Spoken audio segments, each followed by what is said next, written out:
Jordan Brand is trying something really different with the upcoming Air Jordan 1 Royal Reimagined. It's a shoe that looks like a classic sneaker but features very different materials. And so the question is this newer Air Jordan 1 worth it? So just to get it out of the way, because I say it in every Jordan 1 review, but the Air Jordan 1 is my favorite silhouette of all time, and the Royal ones are a close second behind, well, close third behind the Breads and the Chicagos. And I've had my pair of 2017 Royals since obviously 2017. It's one of my favorite pairs in my collection, and I've worn it a bunch. And honestly, it's been 6 years since this shoe released. I feel like it's time to get a retro of the original Royal ones. And I guess in a way, Jordan Brand is giving us that retro, but this time around in suede. And because this reimagined version of the Royal ones is such a huge twist from the previous version, I really want to know whether this shoe is not only worth the retail price, but also worth the resale price. Because I'm assuming when this shoe drops, it will probably go for above retail because it's an Air Jordan 1 and it's a classic colorway. Now, obviously, I don't think it's going to go for as much as the original Air Jordan 1 Royals, but I definitely think there is going to be a price premium. So in today's video, we're going to do just that. I'm going to review this shoe from all angles, the materials, the styling, the colorway, and also how this shoe fits. And then at the end of the review, I'll tell you guys whether I think this shoe is worth the retail price and the resale price. But why don't we start things off with the retail price, which is $180 when this shoe officially releases on November 4th. And I know we're going through an inflationary period and the prices of everything are going up, but $180 is a lot to pay for a pair of Jordan 1s. Granted, we pay like $220 for other sneakers like Jordan 4s, but still, when you're used to paying $160 or even $170 for a pair of Jordan 1s, $180 does sting a little bit more. But hey, maybe they raise the price not only because the materials are slightly different, but also because the box is different. And speaking of that, let's take a look at the box. So the Air Jordan 1 Royal Reimagineds come in a slightly reimagined box. The main finish on the box is this satin black, which I think looks amazing and is pretty standard for a pair of Air Jordan 1s. However, the main difference on this box is the glossy blue accents on the logos and on the lines around the outside of the box. And I know some people hate when I talk about boxes because at the end of the day, no one's gonna see the boxes. You're only ever gonna see the shoes when you wear them, so they don't really matter that much. But in my opinion, when it comes to product design, packaging is super important. And so when you can package your sneakers in a box that looks better than a standard box, I say go for it. And personally, I think this box is really nice. I might even like it more than the shoes.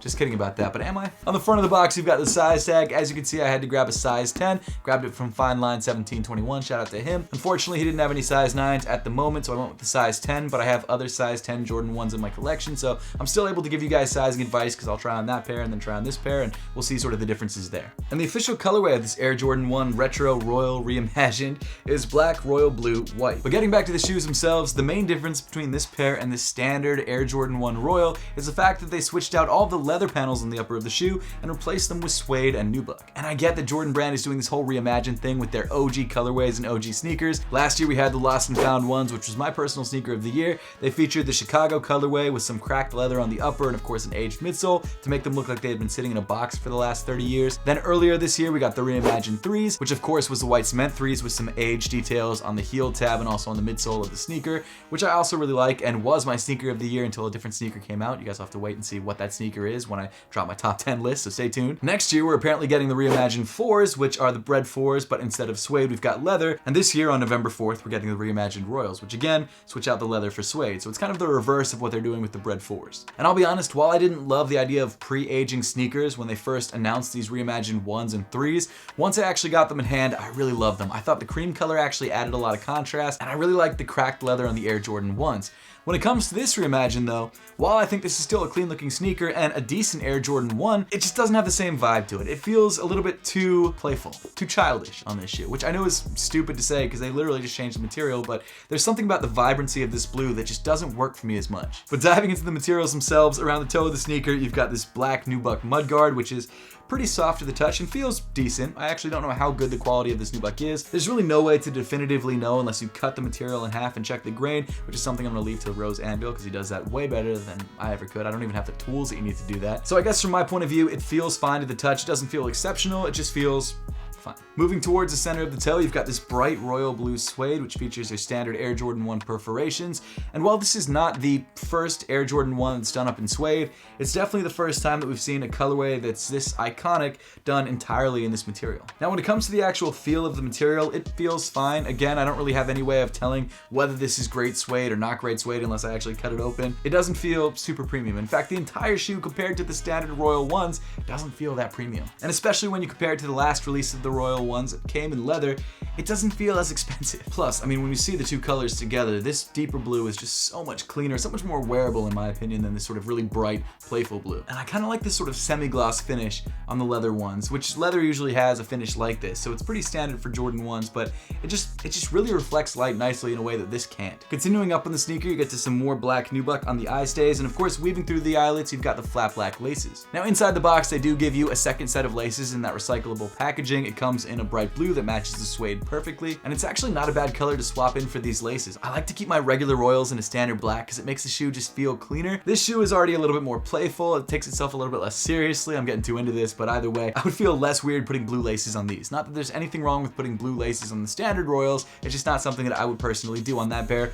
and I would consider doing on this pair. All my own opinion though. You can absolutely have your own opinion and do whatever you want with your laces. Then underneath the laces, you've got this pretty standard black nylon tongue. Then at the top of the tongue, like a lot of other pairs of Jordan 1s, you've got this black tag with the Nike Air branding in blue. Moving inside the sneaker, you've got the standard black fabric sock liner, which feels a little bit softer than some of the other recent Jordan 1s. Maybe they've sort of moved away from that rougher fabric. I'm not sure. Compared to like really any of the other Air Jordan 1s that have released over the last decade or so, it does feel smoother and softer. I think they've moved towards this, honestly, across the board, but I'm not 100% sure. And then rounding off the inside of the sneaker, you've got this pretty thick foam insole that comes in black with the Nike Air branding printed on the heel in blue. But now let's get into sizing and fit, and for that, I'm gonna take these guys upstairs and try them on. See you guys in a sec. Yo, I got a new pair of shoes to show you. Let's see them. Oh wait, actually, have you checked out my bag? This is my brand new Soul Premise bag. Shout out to Soul Premise for sponsoring today's video. If you guys have not yet heard about Soul Premise, you're missing out because Soul Premise makes the best sneaker bags out there. So let me show you guys what I got in my Soul Premise bag. Obviously, because today we're trying on the Royal ones, I've got, well, they're not in that pocket. I've got both the 2017s and the Reimagined pair, which we're gonna throw on right now. The great thing about Soul Premise bags is not only do they hold up to 5 pairs of sneakers, depending on your size, and they're also all TSA approved, which means you can bring them onto the airplane with you rather than having to check them underneath the airplane, so you can keep your valuable sneakers looking fresh and not worry about whether they're getting lost or not. You like this colorway? Isn't this bag sick? Yeah, I was gonna say that pattern's cool. It's dope, and it actually goes pretty well with it. It's a slightly different blue, but it's close enough. Yeah. And also, actually, one other thing, inside this bag, in the 5th pocket, we've got the Apothecary Halloween collection, which is dropping on Friday the 13th, and this black and glow-in-the-dark colorway is dropping actually at Zoomies in the Lenox Mall. I'm gonna be there for a pop-up shop. If you guys are in Atlanta, make sure to stop by on Friday the 13th. It's gonna be sick. Needless to say, this bag is incredible for holding your sneakers. It keeps them safe, and you can get a bunch of different styles and colors depending on what you like personally. And if you guys wanna check out Soul Premise for yourself, which I definitely recommend, they actually have a discount code. You type in Seth at checkout, and you get 40% off your entire order. It's definitely worth checking out. And huge thank you once again to Soul Premise for sponsoring today's video, and also giving me a way to carry these sneakers from inside to outside. Like that? Nice promo? Okay, cool. Actually, while we're at it, are there any sock colors you think would be best for these shoes? Maybe the white and black one from the Halloween collection? Yeah, that would look nice. Yeah, there's some other good colors too. We got orange and black.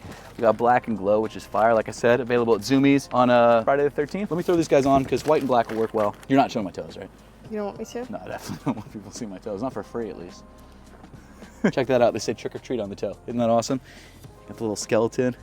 Dope. I'm excited about trying these on because, you know, they're a new pair of Jordans. Jordan 1s are my favorite silhouette. Now, I'm expecting them to fit like every other pair of Jordan 1s. Now, these are a size 10, so they are slightly larger than my standard Air Jordan 1 size. However, I own other size 10 Jordan 1s, so I'm expecting them to feel like my other size 10 Jordan 1s. Yeah, that feels pretty much the same as all my other size 10 Jordan 1s, so I would say that these are probably true to size. But how do you feel about them on foot? Because obviously you've seen Jordan 1s before. They're usually leather. What do you feel about the suede, personally? I was just gonna say, the suede's really nice. Do you like it? Yeah.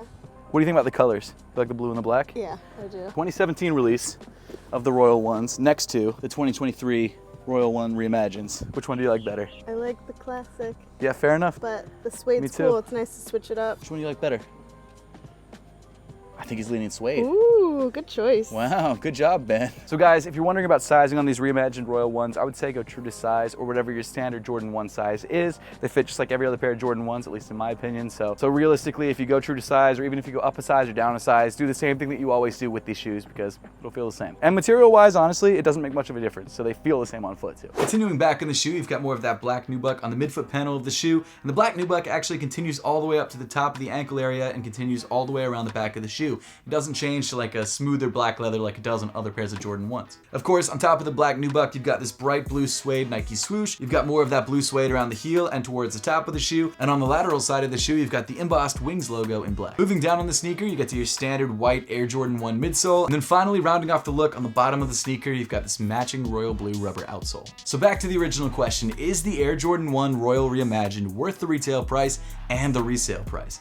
And I think it's sort of a two-part answer. So first off, this $180 shoe is solid. It's a clean colorway on my favorite silhouette of all time. And honestly, the material is fine. It's not exceptional, but it's not bad. Now, would I personally pay $180 for this pair of shoes if I saw it in a store sitting next to something like the Satin Breads, which I believe is the same price? 9 out of 10 times, I would probably not buy this shoe for my own personal wear. That being said, I don't think it's a bad sneaker. I love the colorway. If I didn't have a pair of standard Royal ones, I probably would buy this pair, but for me personally, for 180 bucks, I probably wouldn't drop it on this shoe. I also definitely wouldn't drop resale on this shoe unless I really needed this shoe for something like maybe an occasion where it matches perfectly or a video. For me, it's not a hit. For you though, the answer might be different. Again, I think this is a solid shoe. I think the materials are clean and the colorway is clean. If it's a shoe that you really want, grab it for retail. I don't think you should have too hard of a time. Now, if you miss out on this shoe for retail and it's a shoe that you really want, then sure, grab it for resale. And I've made sure to leave an affiliate link to StockX in the description below if you guys want to check it out. While I appreciate Jordan Brand trying something different with some of their more popular silhouettes,